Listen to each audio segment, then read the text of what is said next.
You're listening to Dramas Over Flowers with Saya, Anisa, and Paroma.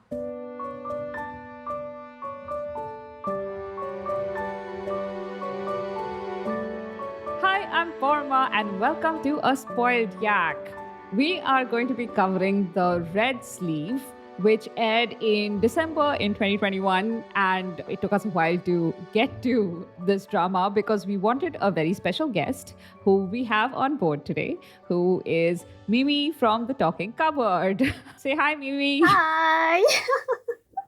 Okay. So, we've been hoping to get Mimi on the podcast for a while, and we finally have her for a very special drama, The Red Sleeve Cuff, which I don't think it has gotten enough coverage. I mean, I know it's gotten a lot of love, the actors have gotten a lot of love, but I think they deserved more. I think they just deserved everything.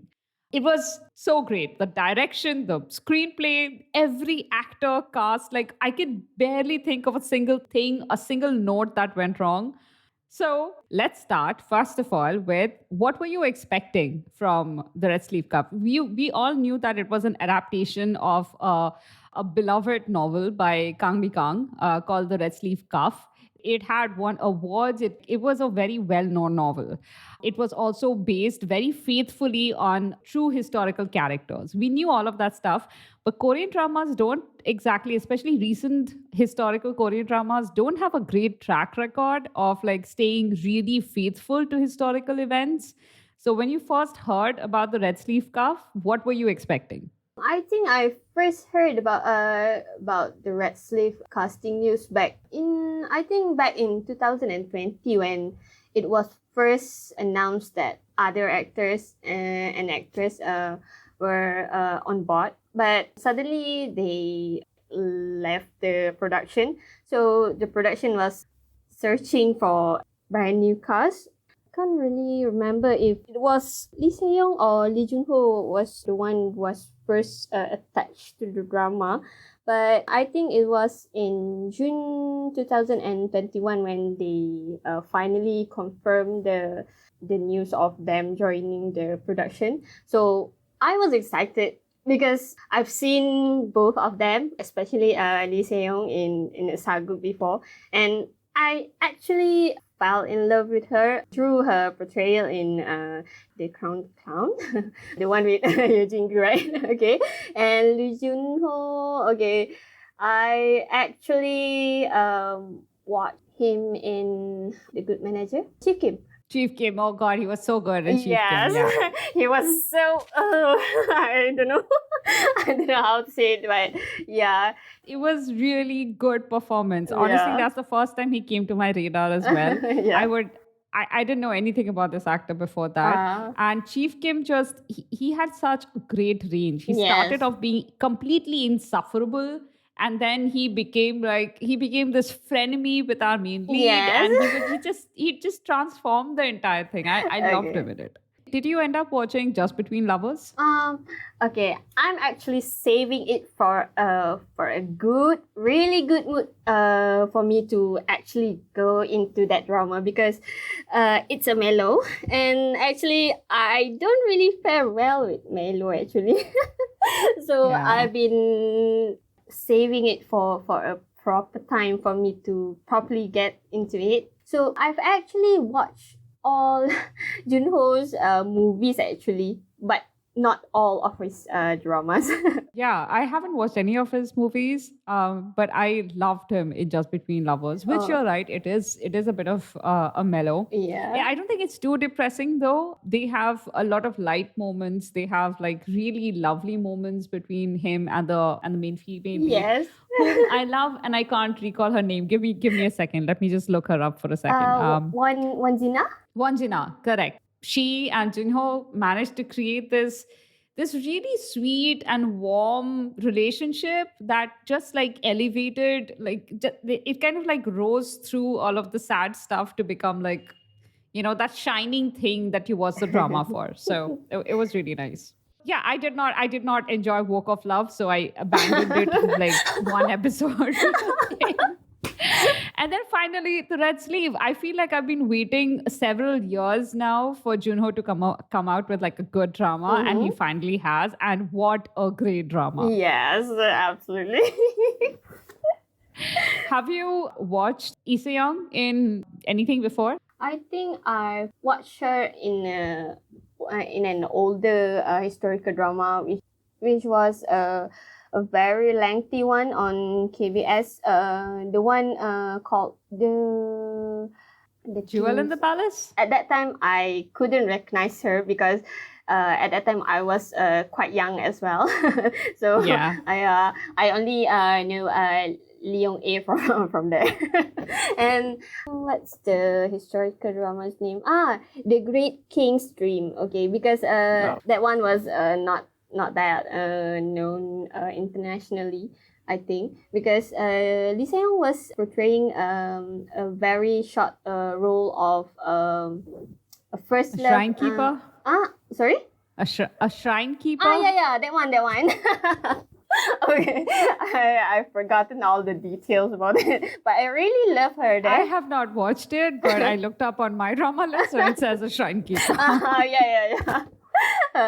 So you've last watched her in this 2012 historical drama, and The Great King's Dream, and then you've watched her in Crown Clown, which yes. is a 2019 drama. Okay.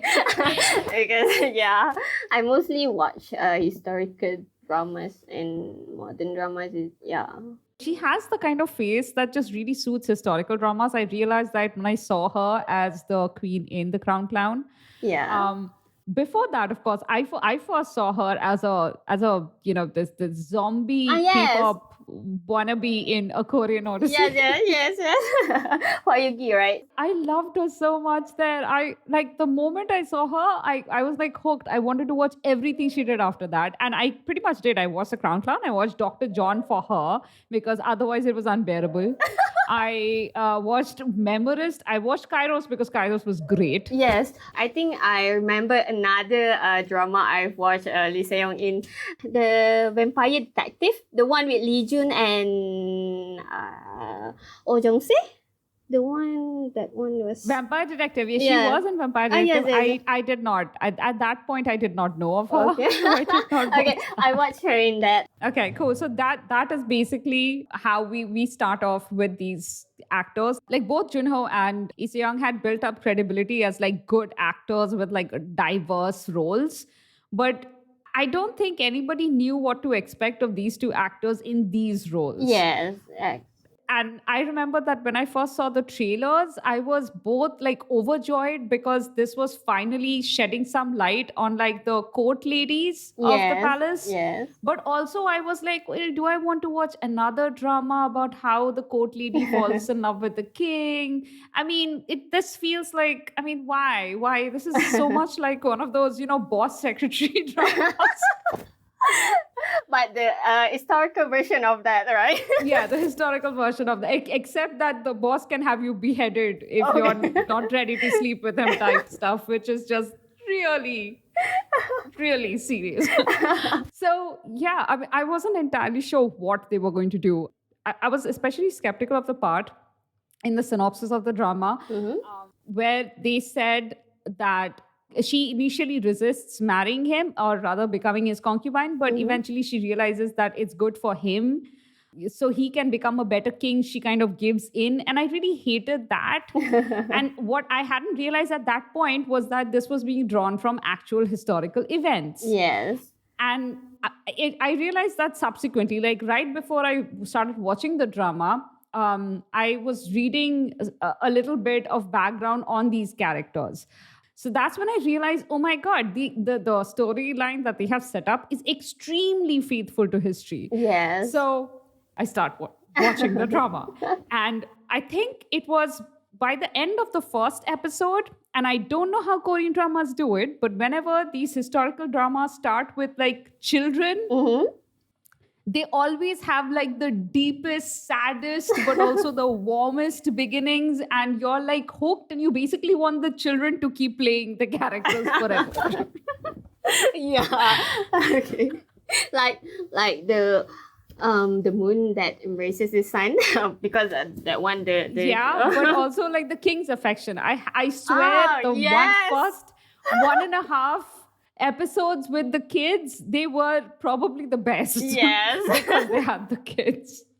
Now we come to a bit of introduction of our characters. Our main characters here, to remind our listeners, were Isan, who was played by Jun-ho, who was the king, Yongcho, and you have his future concubine, but like first apprentice, then court lady, Sang Dokim, played by Lee Se-young.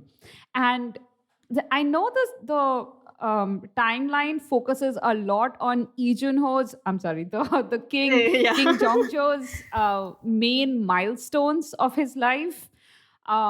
Like his relationship with his grandfather, which by the way, his grandfather was probably, like, I would say he was my favorite character in the Yes, story if yes. if the main characters weren't so compelling. He was just so amazing. The king Yongcho, Sana's grandfather. So Sana's relationship with his grandfather was like one of the milestones. And then you had him growing up and then him hitting like different milestones of his life until he becomes the king. And then the milestones that he hits after that, you know, when the time jumps happen, Yes. it often focuses on Sana's life. Yes. However, the story, like even though the milestones are the king's, the story is often Dokmi's. It's about how her life is changing as the king's, Yes, yes. reaching different milestones. Yes. And I can't tell you how impressed I was that they managed to show the story in this way. Yeah. Okay. After that, I was actually like scared if they were going to bury like Dokim's character because of Yisan, right? Because most of historical dramas tend to focus much more emphasis on the king instead of the people around him, including the female lead. So I was very scared because I've come to love Dokim so much. So I did not want to see her being buried like that. I think around 13th or 14th episode, I was so nervous if they weren't going to explain why on earth she was going to accept Sun's like proposal finally. But I think I'm very satisfied how they actually showed things from her point of view. And yeah, I really love when the scene in episode 16, right? When she bid goodbye to her old self when she was called Lady Rag. Now I'm feeling so sad when I think of that scene. Yeah. Yeah. So yeah, I really love that they did not stray away from the focus of the story that was both Isan and Dokim themselves. Okay, I think that's all. Yeah. I completely agree. I was stunned at how, the other thing that they did really well was they didn't romanticize Isan to the point of like making him the good guy throughout. Yes. If you think about it, like Sana and Dokim had a pretty toxic relationship for like most of the drama, where they kind of ended up hurting each other. Like the moment they realized that they love each other, or rather, he confessed his love to her and she kind of didn't very pointedly. yeah. And that was so well done. We'll come back to that. Okay. But the moment that tug of war started happening, because you could tell that Isan thought that it was all about him. The moment he Yeah. admitted his feelings, things would proceed naturally to her becoming his concubine and things would be fine.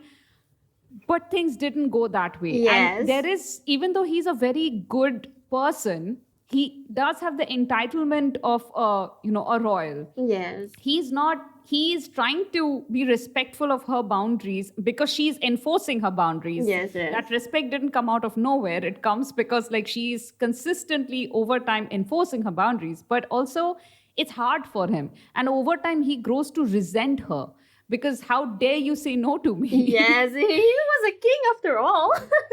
Yeah, he was a king after all. So, and like nobody could understand Dokim's perspective aside from, the chief court lady who was kind of like a foster mother to her. Oh yeah. She was the only one who could truly understand Dokim's, position and her desire to stay Yeah. separate from the king and not become like his complete possession. Yeah. And the thing that I was trying to get to was that they had a pretty toxic relationship for a few years Yes. after she had first refused him, to the point where after she left the palace, she was pretty happy for that 1 year when she was not, anywhere near him.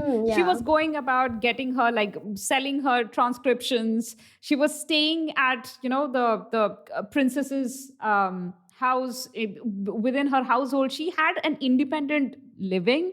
She was content. I don't know if she was happy or not. The drama didn't go into that, but she was at least content. Yes. And then she was pulled back to the machinations of the king's mother. She was pulled back into the palace. And I was like, my God, let this girl live. It's just so... But you know what? That's exactly the thing. The show lets you feel that. The show lets the audience hope that she can get away from the hero. Yes. I mean, when does that ever happen? Like, where the show is telling you that it's healthier for her to have an independent life. Look, she's happy when she gets a little time away from him, or at least, not messed up in the head and Yes. constantly crying.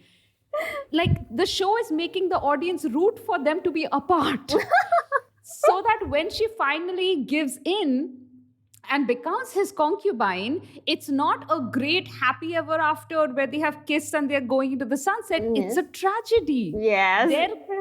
Their consummation is a tragedy. Like Yes. the guard standing outside, the court lady standing outside, it's almost like they are in mourning, as if something's really sad has happened. Yeah.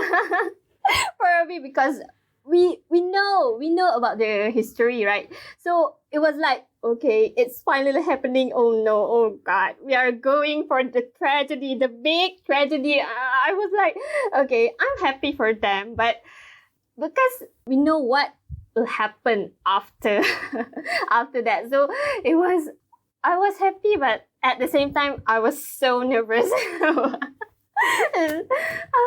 It was like, oh, okay. This is I'll really admit, happy. Mimi, I didn't know the ending because I hadn't looked it up before. Okay. Until about episode 16, I hadn't looked up the ending. So I Wow. didn't know how it was actually going to end. But like when she said she's going to be his concubine and like, they had that whole consummation scene happen, Mm-hmm. I was like, dude, it seemed as if part of her had shut down. Mm-hmm. Instead of it being a decision that she was happy with, it's like it's a decision that she gave into after being coerced for years at this point. So I was like really unhappy and I was afraid that she was going to become depressed, which she did. Yes. The show actually showed her becoming depressed. It was so wild that this drama showed that. Yes. I can't explain to you.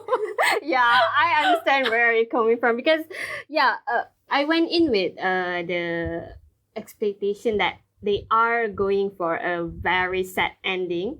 But I think, have you watched their radio star, their variety shows featuring the, okay, because I like how Lee Se-young said that the ending was not completely sad, but sappy. There's a sad and happy ending, and I really love that about the drama.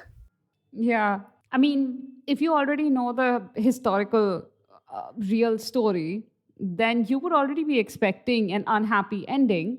So it's not something that you have to like brace for when you're like, oh, I don't know what's going to happen, but you already know what's going to happen. But you're a little worried about how do they show it. Yes. Is it going to make you like Yes. cry like the Okay. entire time? Is it going to Yes. like ruin the entire story because the ending was so sad? Yeah, I know. I get that. I get that. Something that had occurred to me though, I think it had occurred to a lot of people watching, was just like how Moonlight Drawn by Cloud Mm-hmm. changed the ending. Yes, Like, yes. that was a real historical prince. Yes. That crown prince was real, and he died very young. Oh, yes. But that is not how they chose to show the ending. Right. I remember when Moonlight Drama Cloud was also airing, like halfway through, people were like, what are they doing? They have made it like a romantic comedy. Are Ah. they really going to end with the prince dying? Nobody knew what was going to happen. And then I think it was around episode 18 that somebody in the cast of the crew was like, don't worry, it's not going to be a tragic ending. And then, like the ending happened. So I think there was some expectation with the Red, especially because by the halfway mark, the Red Sleeve Cuff was getting quite high ratings Yes. domestically, in Seoul and nationally. It wouldn't have been surprising if they had chosen to like do an alternate version of history or something like that. But instead, they chose to stick with the real version of the history. Yes. But also, you know what made the ending not as sad for me? It was that for me, Dokim's death, and guys, if you haven't watched the drama, and this is a major spoiler for you, why are you listening to a spoiled yak? She dies. It's really sad. Okay, so Dokim's death was a tragedy, of course. She was so young. She just had Yes. lost her children. She was depressed. It was overall a tragedy. But like usually you have like that lovers separation where the hero and the heroine are separated because one of them dies and the other one lives a lonely sad life for the Yeah. rest. That is not the story they were telling in the Red Sleeve Cup. Dokim's existence was very important to Sana, especially when he was growing as a king. Yes. But after a certain point, he didn't really need her constantly by his side anymore. Like right. he was in love with her. He loved her. He like she was his family. But he was content with his work as a king. Yes. And he lived out the rest of his life doing everything he wanted to do, like putting into effect all of the vision of his country that he Yes. wanted to do. He didn't live an unfulfilled life. Yes. That is not the story they are telling. And in terms of Dokim's, her own journey, the sad thing is, like, it was not so much that she was being separated from her husband and her lover. That was the tragedy. It was that it was her and her friends. Yes. Their separation, that was the real tragedy. You know what I mean? And that's the other thing that I wanted to talk about. Okay. How they showed, her journey as a tiny baby apprentice court lady with like 3 other friends who all obviously come from very different backgrounds. She has one friend who comes from like a slightly better off background. Yes. Her father is a merchant. But then she also has another friend whose, parents like run a tavern of sorts. Yes.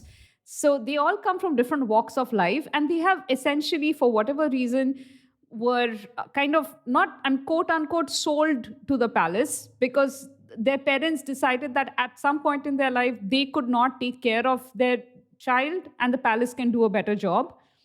But in doing so, they also wrote off all of their life, as in like they can never marry. Yes. They can never have conjugal relationship with any man but the, someone of the royal family, the king most often. Yeah, only those are on the the line. The line of inheritance of the throne. Yes, that one, because the court ladies cannot simply go for a relationship with other royals because they could end up dying because of that. Actually, so only if the king or the crown prince or the son of the crown prince find a liking in them. So yeah, that's And there were, if I remember, at some point someone said that there were over 500 court ladies, more or less, in the palace. yeah. I think the head court lady Jo, right? The one the one with the secret alliance group. Criminal mastermind. Yes. Okay. I think she mentioned that there were 600 court ladies under her.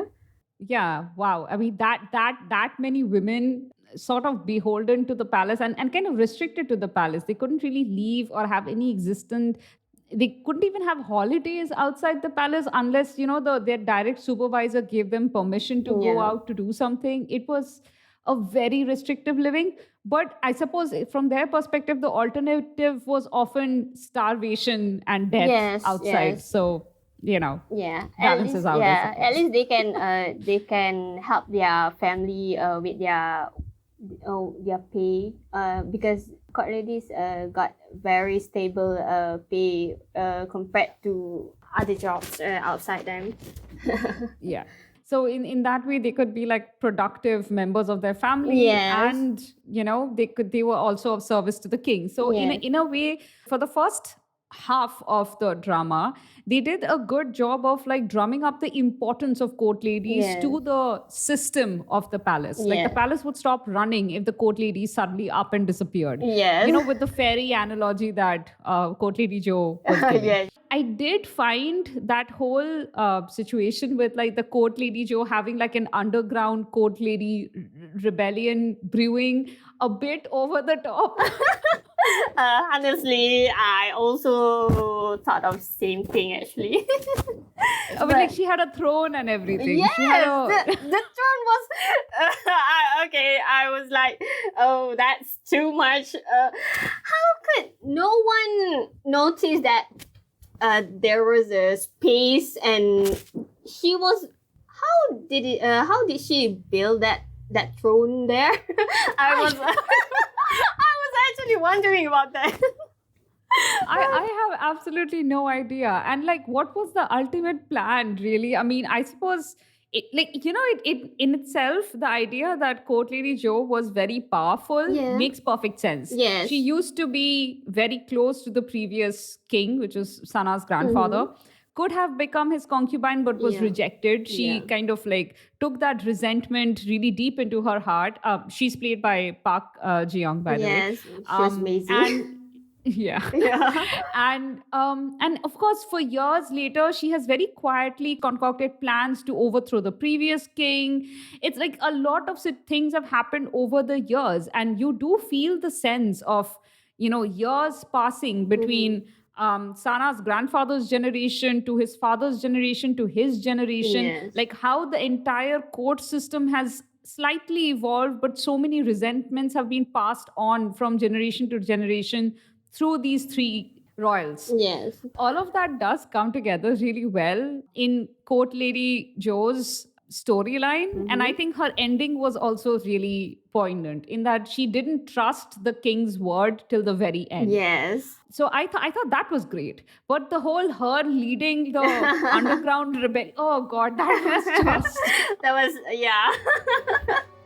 Hello, listeners. I hope you've been enjoying the episode so far. I bring you a little interruption because we must thank our sponsor, Kensington, who brings you their latest release, A Ghost in Shining Armor by Therese Bihari.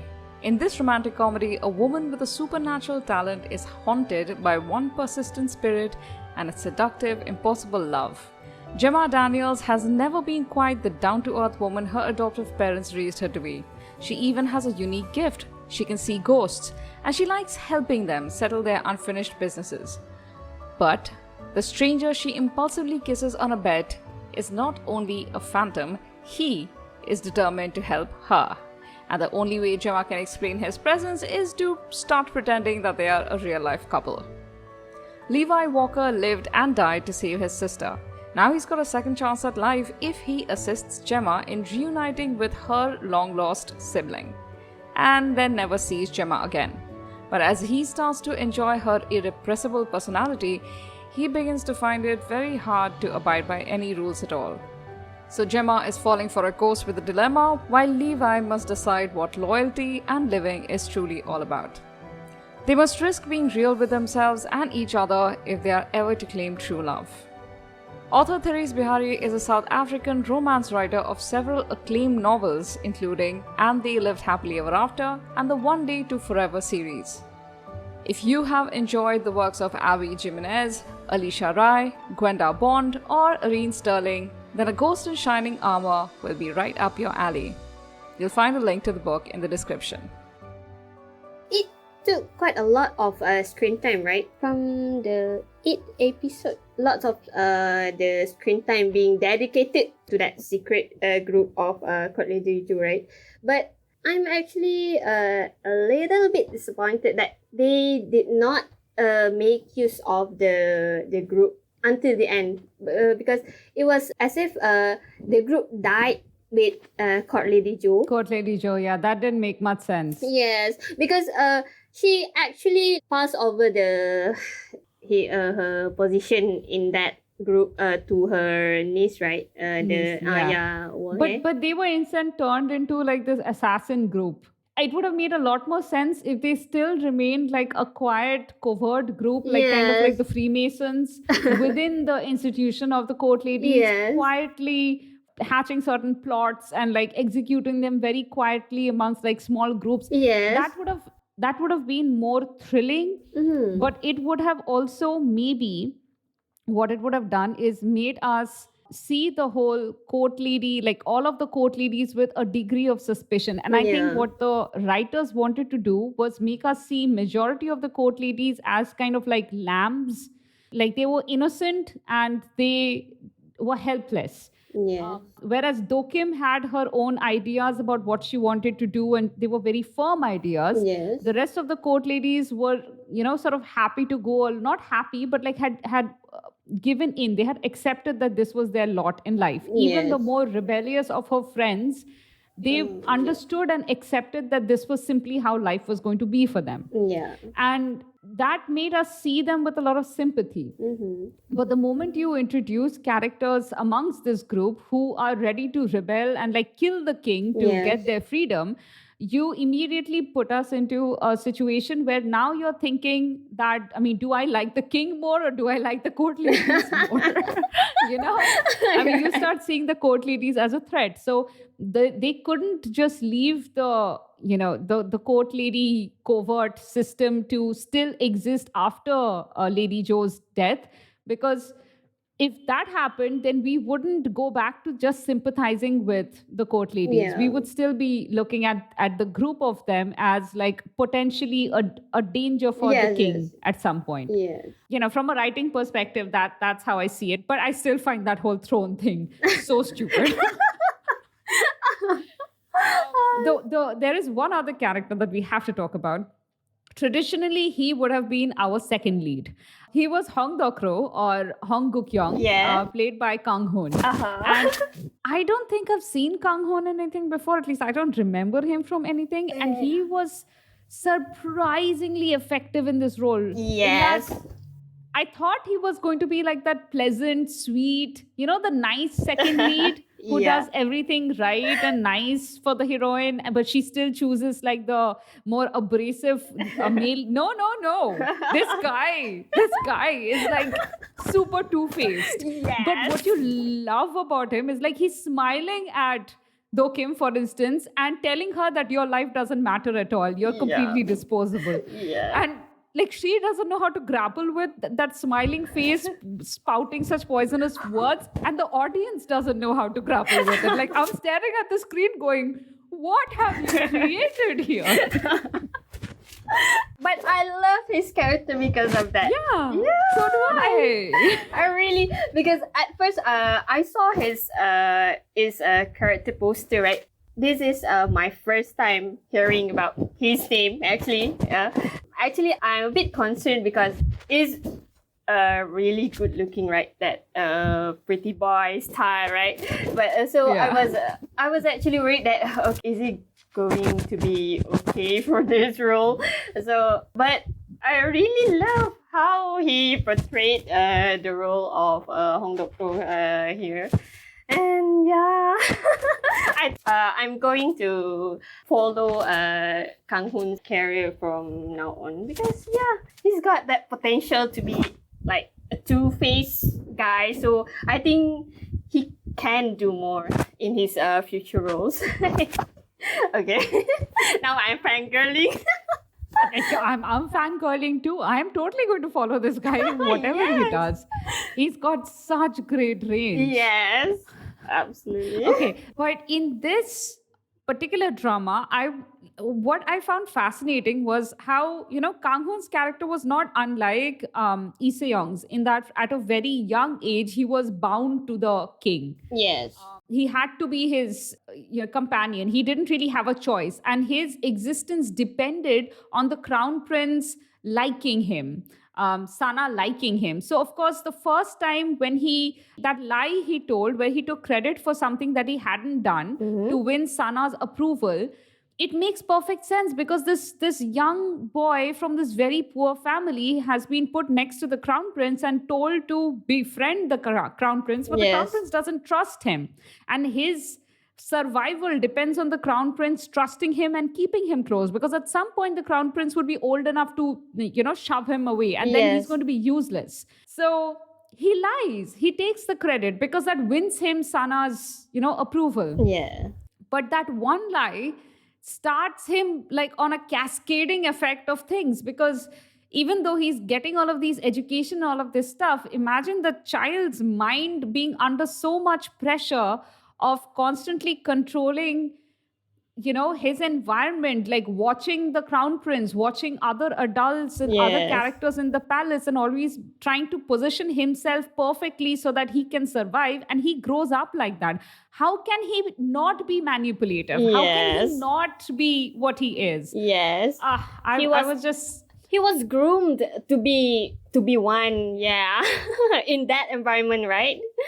the palace made him what he was. Yeah. So, why, when the story basically takes us to a point where Sana exiles him because he can't bear to, kill him. Oh, I after like what that he has scene. done.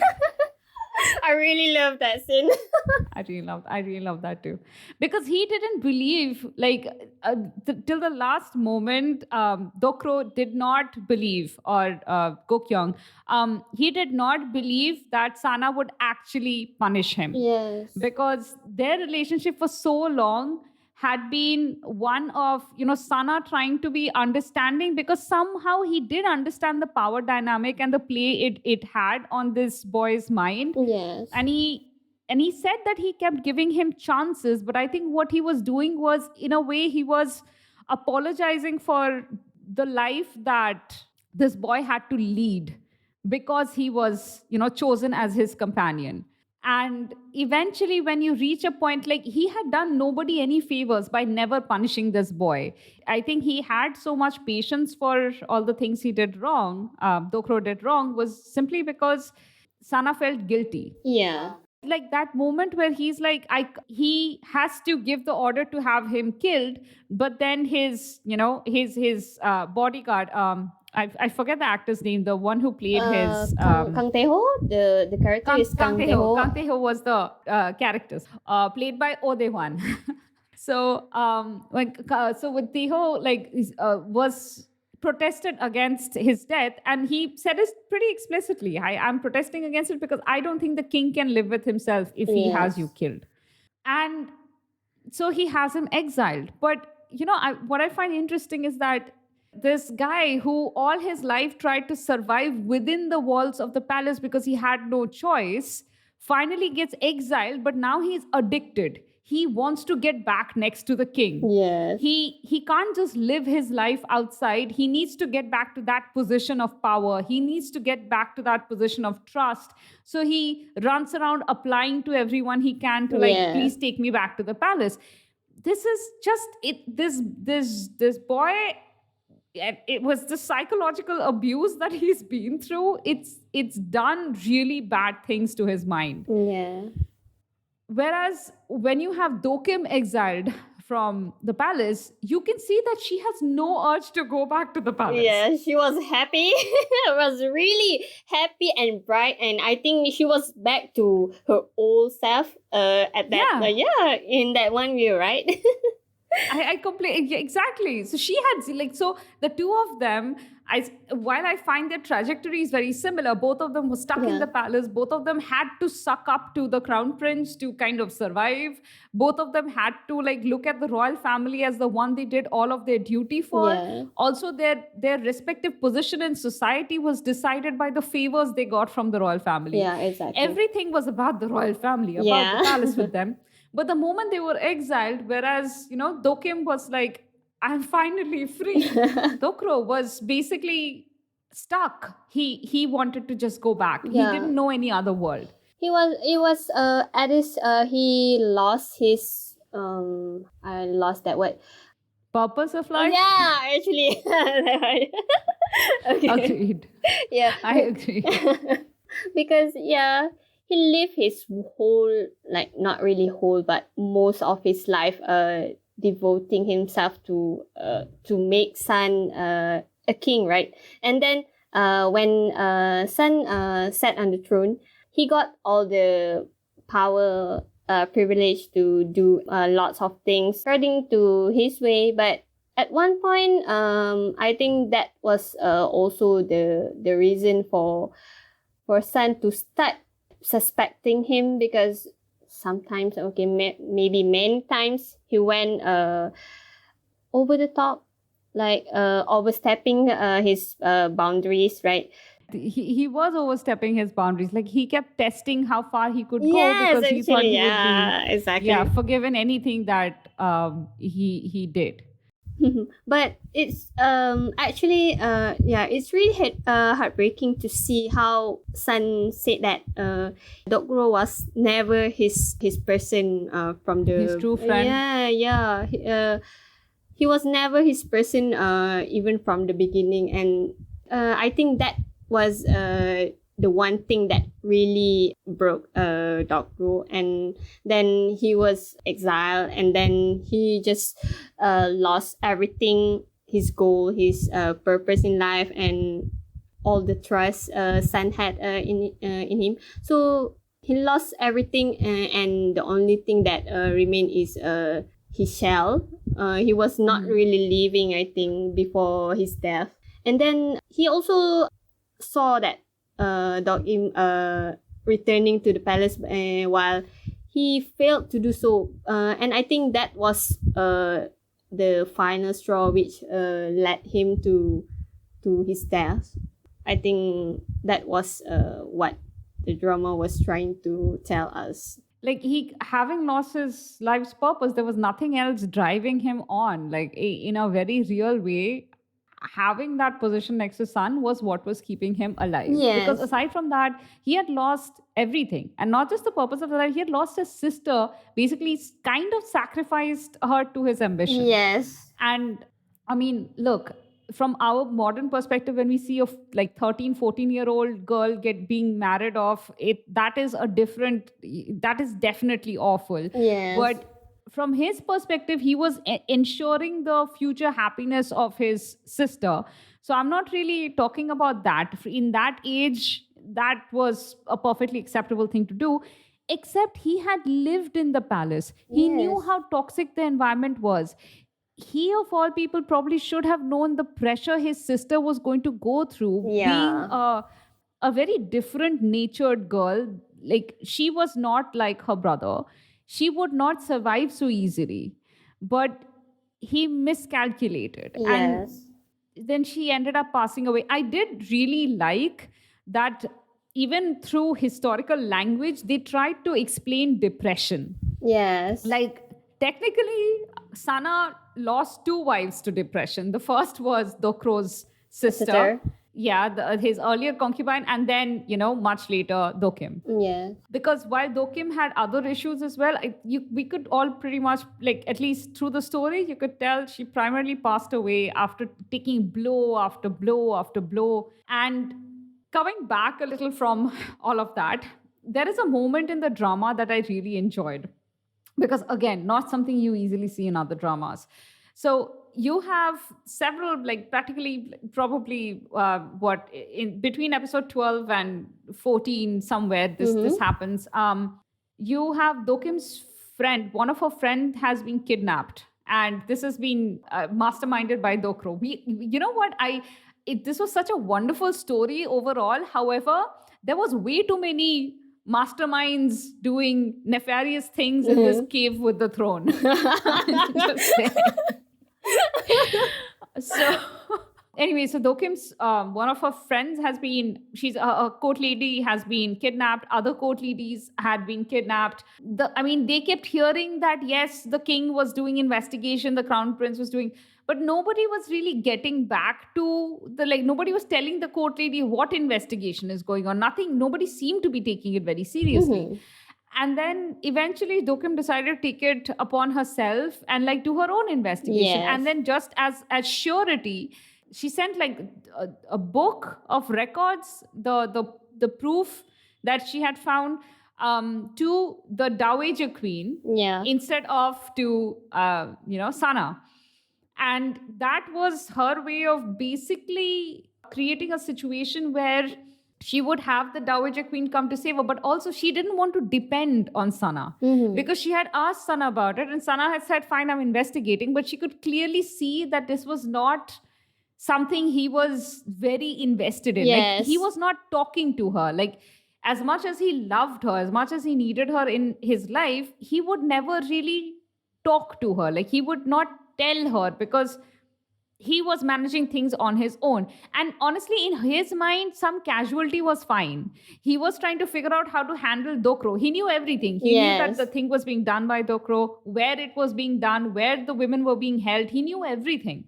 He just hadn't decided how to handle the matter yet. So he was just letting it happen. And Dokim lost patience because for her, it's not about what the heck you want to do with Dokro. For her, it's about getting her friend back safely. Yes. At that time, I could understand why Dokim did that because Sun was too busy calculating about what he was going to do with Dokro, right? So, and then at that time, maybe the court ladies would end up dying like Kyung-hee. Oh, okay. I can't imagine if Kyung-hee, the Dokim's friend, did die because that would be something that Dokim would really be angry at Sun, and maybe the history would be changed by that time. Yeah, absolutely. Because this was before she agreed to be his concubine. Yes. It's not just K-dramas. I'm talking about stories for decades. Whenever you have this situation where some kidnapping or murder has happened and the hero is investigating, if the heroine gets involved with her own investigation, it's basically shown as the heroine being overly enthusiastic and a troublemaker. Where the hero had everything sorted, the heroine just bumbles in and messes things up. So, where you have that situation happening in the, cave of doom, where Dokro has basically, found Dokim and he's doing the interrogation, he and Dokim. So Dokim and Dokro have some really interesting exchanges. You can see their moral points of view, how vastly different they are. So I love that. I love that this is their dynamic and he was not just some random second lead with no purpose whatsoever. But, that situation where all the court ladies are being kept in the courtyard and he's about to, I don't know, kill her. Dokro's about to kill her or something. And then Sana arrives. It's one of those situations where, the bumbling heroine has come in, she got caught, and now she's about to die. No, the drama makes it very clear that that is not the story they are telling. Yes. Dokim had to get involved. She didn't want to. She was waiting for Sana to solve the thing, but she saw that the government wasn't doing anything. The royal palace wasn't really doing anything. And she was so scared for her friend, she had to do something. So she got involved. The fact that she got caught is not surprising. This is not exactly something she's been trained in. Yes. If she didn't get caught, that would be the most ridiculous thing. Yes, exactly. So overall, I just found that entire tableau perfect because even though Sana rides to the rescue, he rides to her rescue. Because she pushes him to act. If she hadn't put herself in danger, he would never have acted. Yes. He would have just kept waiting. Yeah. And then instead of how many, I think at that point he had already killed a few court ladies. He would have been the murderer of a dozen more court ladies. Yes. Sana would not have really cared. He would have been like, this is so sad. My subjects have died. But it's like a statistical number for him. Yes. He isn't actually sad. There is so much to talk about in this drama, man.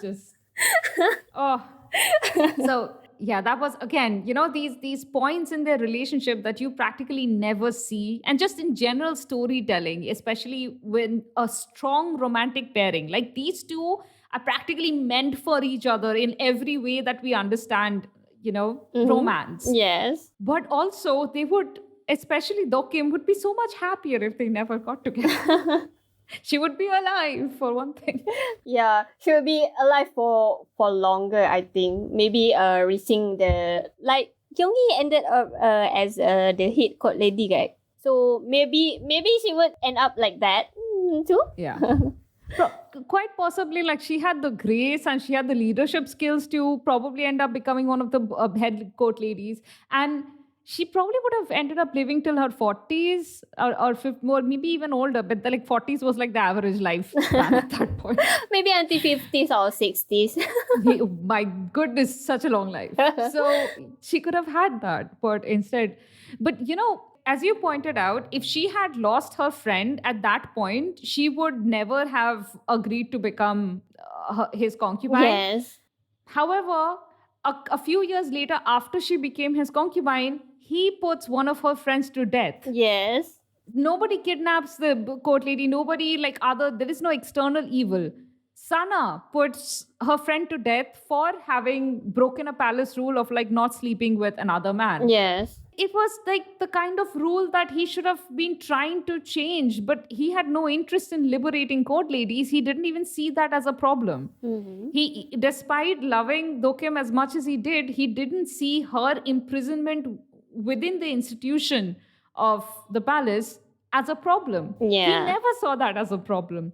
So our hero was not exactly heroic till the end. Yes, because Sun is born to be a king, so he never think about anything else other than growing up to be a king, grooming himself to be a king, and then doing his duties. So his views on certain things, like looking at things from other people's point of view, might not be that Developed. yeah, I think that's the word. Yeah. There's also that point where Dokim asks Sana, have you ever wondered what it would be like if you were normal? Yes. If you were just a common, and he's like, no, I have never wondered. Yes. And then he said that you match with your role as a court lady too. There is another scene where he tells her that where she, in his dream, she's wearing her court lady garb again. Yeah. And he says something like, you look happier. You look happy now.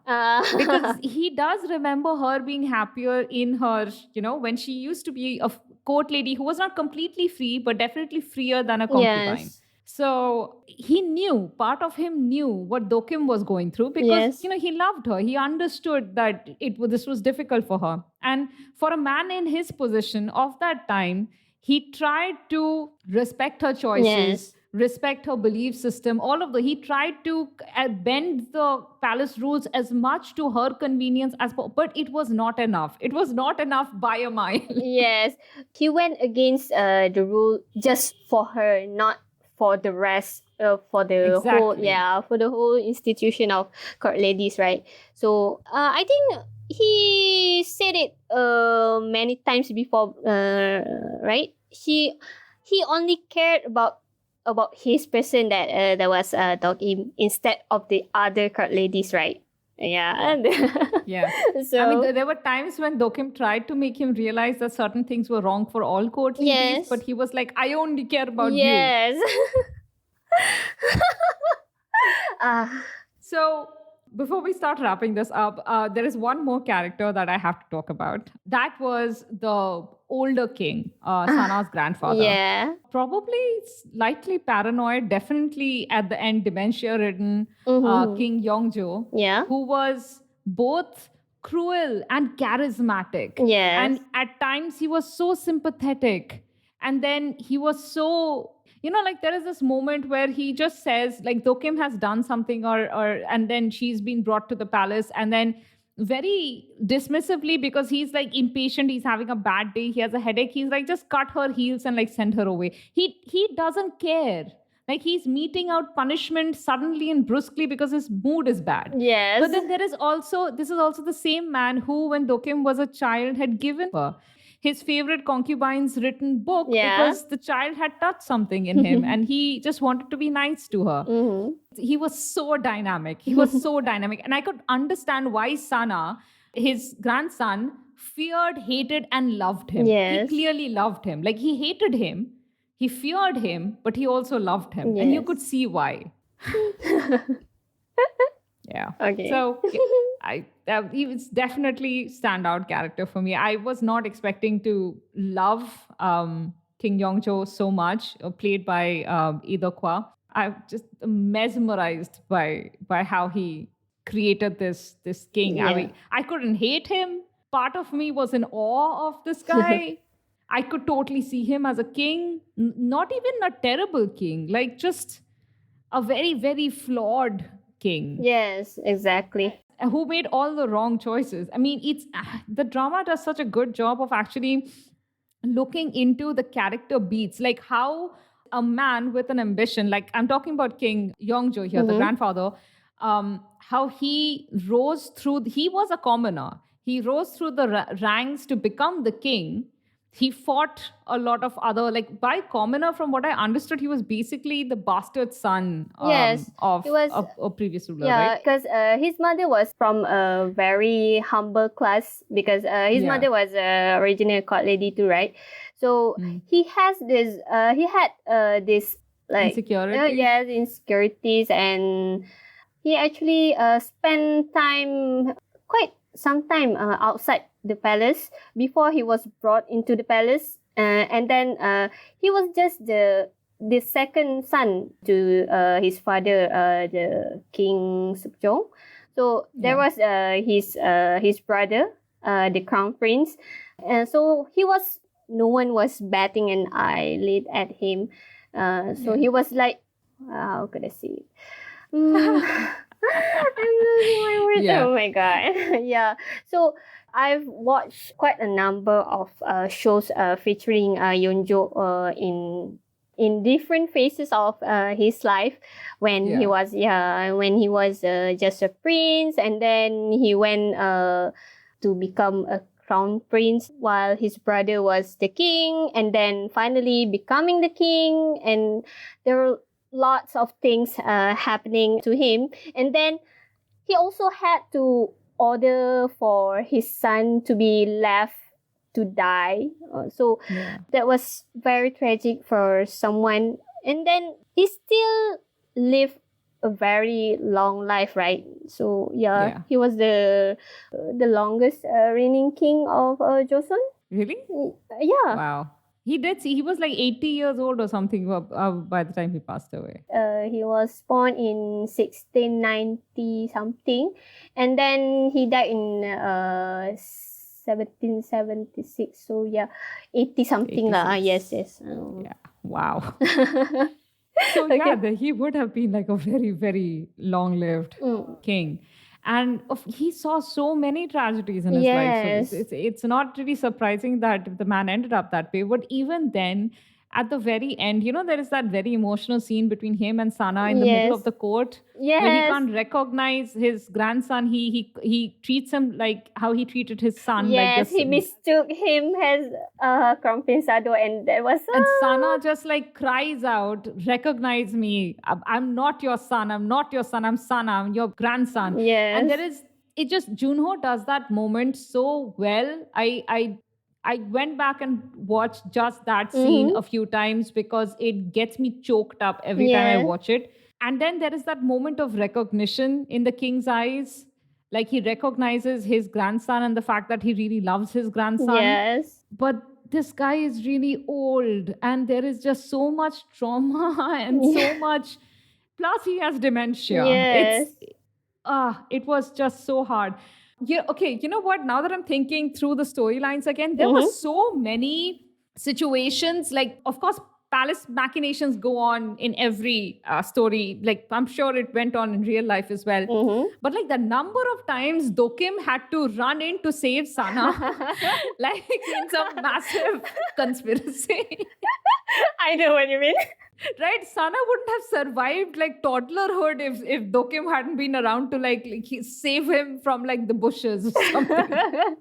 This boy, seriously, like, anyways, I find that hilarious when I think back because the show did it so earnestly and the stakes always seemed very high. Yes. And you never know whom Dokim could trust because Sana's mom wasn't always a good ally. The Dowager Queen was also her own, which, by the way, the Dowager Queen, played by Jang Hee-jin, she was gorgeous, but Yes. she also was like, you didn't know if she was evil or wonderful, sympathetic or cruel. Yeah. Like, she was extremely clever, but you just didn't know what she was going to do. And she created such a mood. Yes. It was wonderful.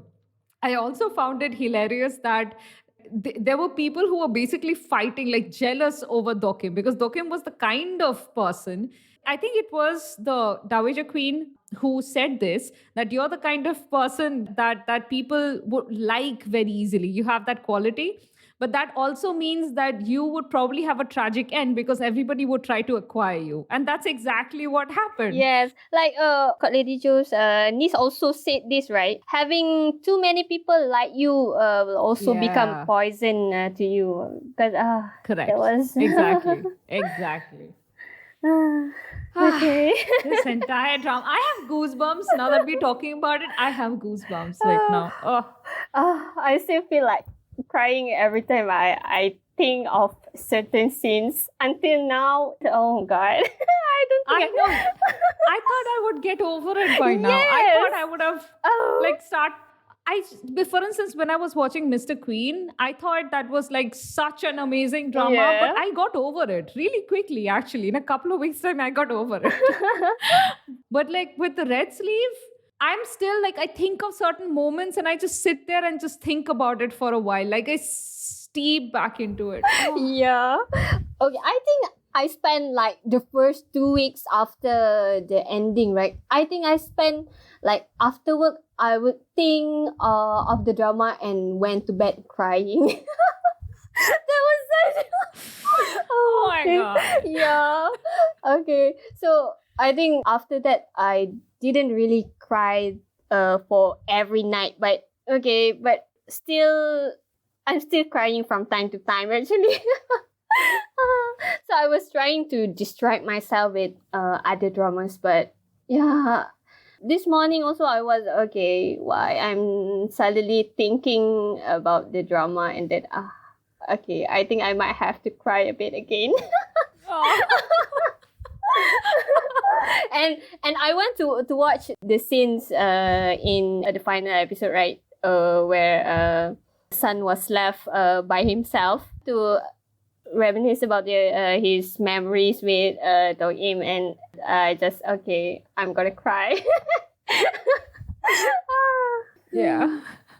I know. Yeah. That's the mood, man. That's what they have left us with. It's Yeah. I just, you know what I love about this creative team? That the director is a woman. The Yes. director is Jang Ji-in. Yes. And if you guys have watched Radiant Office, which I quite enjoyed actually, but I thought it was like a relatively small drama. I don't think she has done a drama as big as this before. Yes. I think this was her first role as a main director, because I think if I'm not mistaken about it, and the writer also is a woman, right? Oh, Jung Hee-ri. Yes, Jung the woman, Hee-ri is also a right? woman. Jung Hee-ri makes a lot of sense though. Jung Hee-ri did write The Emperor Owner of the Mask, which I heard was pretty Okay. good though. I haven't watched it. Yeah, me too. Either ways, this pair created a story that before this, my favorite historical was probably Rookie historian Ko Hae-ryung. Okay. And now that has been superseded by the Red Sleeve Cup. This is my favorite historical K-drama. It's probably it's probably in the top 3 of my favorite K-dramas Okay. of all times. It's done so many things, used so many storylines, and it just created these characters that are so hard to forget, these Yeah. relationships that are so hard to forget. And they're hard to forget because they are so realistic. And they are, Yes. of course, based on real events, but also they are realistic. So, okay, any final words, Mimi, before we start rounding up? Final words. I think I spend most of the time like finding words and then laughing. So I don't know.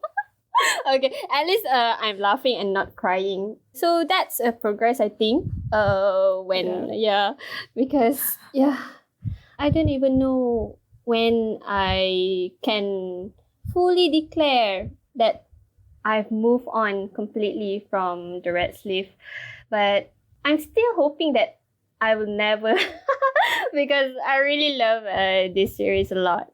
Yeah, maybe some people who haven't watched the red sleeve, please watch it and fall in love with every character there. Okay, Yes, I think please, that's all. Please watch it. If you've been listening to the spoiled yak without actually having watched the drama, what are you doing? But if you are such an individual, please go watch the drama. It's 17 Yes. episodes, and every single episode is worth the time spent. Yes. Even when they are doing ridiculous things like underground court lady rebellions. Yes, It's please. all worth it. Keep watching and never stop watching, please. Yes, please keep. It's totally rewatch worthy. It Yes. absolutely is. So yes, please keep watching. So thank you so much for joining us for this episode, Mimi. Thank you. Thank you.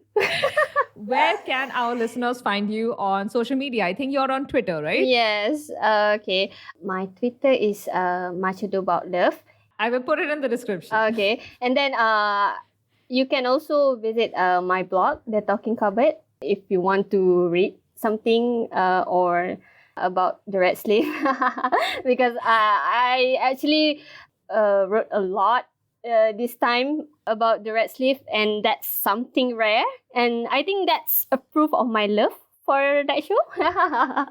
Okay, I think I will put a link to Mimi's Talking Cupboard articles in the description, but please go check out her blog even for other dramas. We have been reading her blog for years. At this point, she's a terrific writer. We love how she one of the things I struggle with is getting my thoughts on a paper coherently. Mimi does not have that problem. She like when you're reading her essays, you understand exactly the thought she's pulling from, the feeling she's feeling. So really good blog. Please go give it a read. I'm going to put the links in the description. Okay, and now finally, our ending pattern. You can find Dramas Over Flowers if you want to come and give us the feedback on this episode or just talk to us in our DMs. You can find us on Twitter at Dramas Over Flow. You can find me personally, Paroma, at Festafaster on Twitter. You can find us on Instagram at dramasoverflowers_. You can email us at dramasoverflowers@gmail.com. You can find us on Facebook. Just look up Dramas Over Flowers, and our website is dramasoverflowers.net. Dramas Over Flowers is part of the Frolic Podcast Network. Find more podcasts you'll love at frolic.media/podcasts. Thank you, guys. Thank you, guys. Bye.